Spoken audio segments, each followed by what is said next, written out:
विश्वं दर्पण दृश्यमान नगरी तुल्यं निजान्तर्गतं पश्यन्नात्मनि माया भैरोद्भूतं यथा निद्रया या साक्षात् कुरुते प्रबोधसमये स्वात्मानमेवाद्वयं तस्मै श्रीगुरुमूर्तये नमः। इदं श्रीदक्षिणामूर्तये ओम।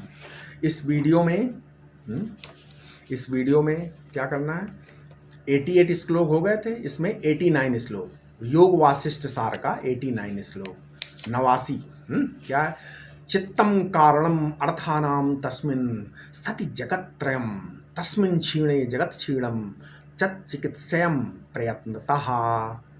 प्रयत्नतः क्या है, चित्त या मन ही इस संपूर्ण जगत का कारण है। इस चित्त के कारण ही तीनों लोग सत्य मालूम पड़ते हैं ना। तो मन यानी चित्त के विलीन या बाधित होने से यह संपूर्ण जगत विलीन हो जाता है। इसलिए इस मन या चित्त की खोज करके इसके तत्व को जानना आवश्यक है, तभी मन समाहित होगा। बहुत से लोग क्या करते हैं, मन को ही सब कुछ मानते हैं। इसलिए मांडूक के कारिका है, उसमें आया है मन, उसमें क्या लिखा है, मन इति मनोविदा बुद्धिरिति चा तद्विदा चित्तम इति चित्तविदो धर्मो चा तद्विदा। कोई कहते हैं कि मन ही आत्मा है, कई विद्वान लोग मन का ऐसा विश्लेषण करते हैं कि लोगों को ये समझ में आ जाता है कि यही परमार्थ है बस, है ना। बहुत सारे लोग मन का ही विश्लेषण, मन का ही परमार्थ मा कि मन ही सब कुछ है। मनुष्य इसलिए मनुष्य है कि वो अपने मन पर नियंत्रण कर सकता है ना, जबकि अन्य पशु पक्षी नहीं रख सकते। कई वैज्ञानिक और डॉक्टर लोग कहते हैं कि नेचर की मांग पूरी करो, शरीर की मांग पूरी करो। ये लोग मन को ही सर्वस्व मान लेते हैं। अच्छा ये बताओ, मन स्वतंत्र है कि परतंत्र है ना। अच्छा यदि मन स्वतंत्र है तो मन दुखी क्यों होता है। अभी सुखी है, अचानक उसको 1 वर्ष पूर्व की घटना याद आ गई, है ना, और अचानक वो बेचारा दुखी हो गया मन।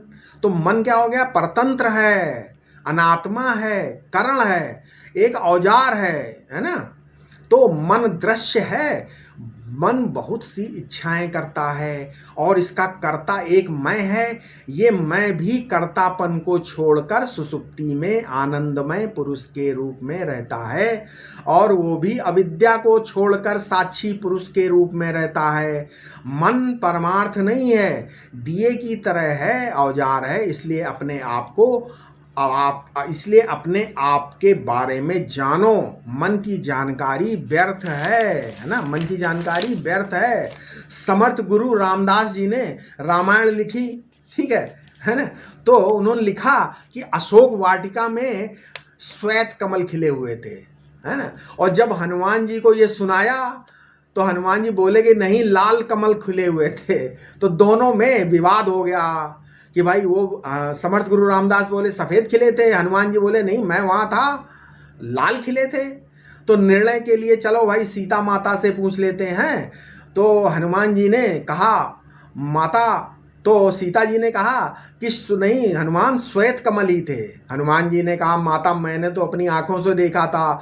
सीता जी ने कहा उस समय बेटा तुम्हारी आंखें क्रोध से लाल थीं, आंख में लाली के कारण सफ़ेद भी लाल दिखने लगा। तो समर्थ रामदास जी तो बेचारे ध्यान में करके शांत चित्त से रामायण लिख रहे थे, रामायण, तो इसलिए उनको श्वेत कमल दिख रहे हैं। तो ये मन सच्चा ज्ञान नहीं देता, सच्चा आनंद नहीं देता, ये मन परमार्थ नहीं है। बुद्धिवाद भी इंद्रियवाद ही है। बुद्धि अतीन्द्रिय को नहीं देखती, बुद्धि में भ्रम, प्रमाद, विप्रलिप्सा और कर्णापाटोवादी दोष हमेशा रहते हैं। अच्छा हमारी बुद्धि सही है, दूसरे की बुद्धि गलत है, ये भी दुराग्रह है, ये भी सही नहीं है। तो बुद्धिजीवी नहीं बनो, अपनी बुद्धि को बेचो नहीं। जो बुद्धि से अलग है वो बुद्धि को देखता है, यानी आत्मा के द्वारा बुद्धि भाषित होती है। तो बुद्धि क्या हो गई, साक्षी भास से, है ना, बुद्धि साक्षी भास से है। तो बुद्धि भी परमार्थ नहीं हो सकती, ठीक है। अब चित्त क्या है, चित्त शब्द का अर्थ है राशि, राशि ढेर, मतलब चिति संज्ञाने, संज्ञान, चिति संज्ञाने। अब संज्ञान माने किसी चीज का नाम रखना, जैसे ये मोबाइल है ना, तो ये एक नाम हुआ। ये एक घड़ी है, ये एक नाम हुआ। ये एक बुक है, पुस्तक है, ये एक नाम। मोबाइल का संज्ञान, घड़ी का संज्ञान और पुस्तक का संज्ञान। संज्ञान संज्ञान संज्ञान, है ना, इसी को तो चित्त कहते हैं। ये जो सभी ज्ञानों की गठरी है, मतलब राशि है, ढेर है, उसको बोलते हैं चित्त। मतलब चिति संज्ञाने, धातु में जो चित है उसमें ता प्रत्यय करने पर चित्त शब्द बनता है। उसमें ढेर के ढेर ज्ञान भरे हुए हैं। योग दर्शन में चित्तवृत्ति का निरोध होता है। कई लोग इसको चित्तवृत्ति निरोध समझ लेते हैं, कई लोग इसको चित्तवृत्ति निरोध न समझकर चित्त निरोध समझ लेते हैं। वो सोचते हैं चित्त का निरोध होगा। अरे भाई, चित्त का निरोध नहीं होता है, चित्तवृत्ति का निरोध होता है। योग में चित्त का निरोध नहीं होता, केवल चित्तवृत्ति का ही निरोध होता है। चित्त का नाश नहीं होता, चित्त का बाध का नहीं होता। तो चित्त भी परमार्थ नहीं है, इसका मतलब चित्त का बाध भी हो जाता है, इसलिए चित्त भी परमार्थ नहीं। अच्छा, मान लो चित्त में कोई आकार नहीं, आकार से शून्य चित्त हो जाए।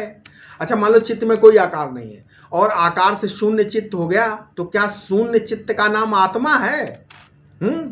अच्छा, चित्त में कोई आकार नहीं तो क्या आत्मा है? नहीं भाई, उसका नाम आत्मा नहीं है। आत्मा तो समय का साक्षी, देश का साक्षी, विषयाकार का साक्षी, शून्य का भी साक्षी है, मतलब शून्याकार का साक्षी। विषयाकार का प्रतिद्वंदी कौन है? शून्याकार। और शून्याकार का प्रतिद्वंदी कौन है? विषयाकार। तो दोनों आपस में टकरा गए, है ना। और इन दोनों का साक्षी क्या है? आत्मा है। आत्मा हमेशा एक रस है। चित्त कभी विषयाकार हुआ, कभी शून्याकार हुआ। ठीक है, समझ में आ गया। अब इसके आगे 90 श्लोक योग वासिष्ठ सार। राम वासनया बद्धम मुक्तम निर्वासनम मनः तस्मात् निर्वासनी भावम आहार आशु विवेकतः। ओ राम, विषय भोग की इच्छा ही मन के बंधन का कारण है। विषय भोग की इच्छा का निरसन होते ही मुक्ति का द्वार खुल जाता है। इसलिए अतिशीघ्र ही विवेक के द्वारा विषय भोग की इच्छा का दमन कर दो। अच्छा देखो, ये संसार का सुख कैसा है, कभी सोचा है? श्रीमद् भागवत के 4 स्कंद में आया है क्या? यथा ही पुरुषो भारम शिरसा गुरु मुद्वहन तम स्कंधेन सा आदत्ते तथा सर्वा प्रतिक्रिया। एक आदमी मान लीजिए सिर पर लकड़ी का गट्ठर लिए जा रहा था, सिर दब रहा था, धूप भी थी, पसीने से लथपथ। चलते चलते एक जगह बरगद के पेड़ की छाया थी, वहाँ बोझ को कंधे पर उतार कर बैठ गया। बोला कि आहा, क्या शांति मिली है ना। तो थोड़ा सा दुख हल्का हो गया। तो वे कहते हैं बड़ा सुख मिला। तो संसारी सुख ऐसी है ना। थोड़ा दुख हल्का हो गया तो यही सुख है, इसको यही सांसारिक सुख है। बोले इस प्रपंच का उपशम होना चाहिए। तो क्या उपशम के बाद उपशम के बाद क्या होता है ना? उपशम के बाद जो बचा, क्या वही ब्रह्म है क्या? है? नहीं नहीं, ऐसा नहीं, वो ब्रह्म नहीं है भाई।